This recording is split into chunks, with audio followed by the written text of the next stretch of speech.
Hello, buot na may pasabot sa mga nag-aampo doon sa tuna nga magkayon si Rasin forever yan ang February 14.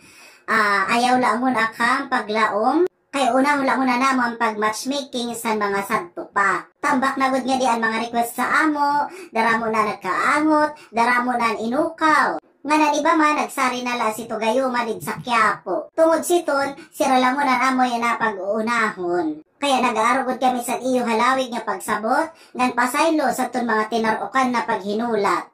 Kuri kunta man dumdumon kunta niyo nga may malat ka mga part kunta para makahanap kam dahil sa iyo mga partner sadto pa.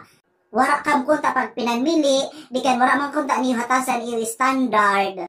Hasta yan na nabakihan lugod kam. Dumduman niyo nga dito'y nagulan mga kalalakinan sa kalibutan, kan iba nga mga kalalakinan, lalaki liwat ang karanayan mga hanap. Kaya hasta lugod yan na single pa kam, pasensya na good kam siniha nga mga panhitabo. Ngan botlat na may pasabot sa itong mga naghulat kan Cupido nga pagpanaon ang iyo mga karuyag igpadi sa kinabuhi. Nag-aarolat kami sa iyo halarom nga simpatya tungod sa si Cupido.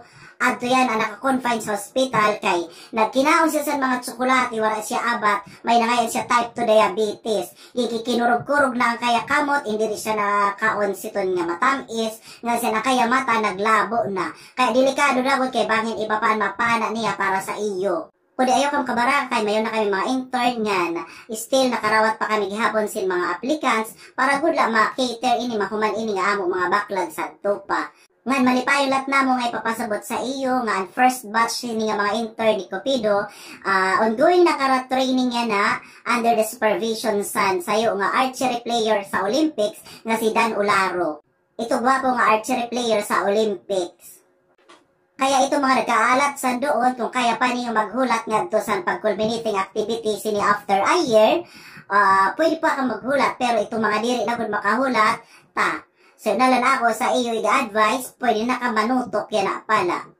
Ngan doon mayon mga kadate na yan ang Valentine's, adi pa schedule sa iyo pakipag-date para sa mga ligan nga ipakilala na sa mga kag-anak, nga si mga kabugtuan, nga si mga pamilya, bali po sa February 14. Ngan para naman sa mga ipakilala la sa barkada, ang iyo schedule sa February 16. Ngan adton mga ipakilala nga katrabaho la, di kan mga best friends sa trabaho, ang iyo manliwat schedule sa February 18. Taga-taghapon sin interval. Uy, sakto! Excited na para sa Nat Athletes 14. Sa 18 gad kay kaya pakilala sa katrabaho ko.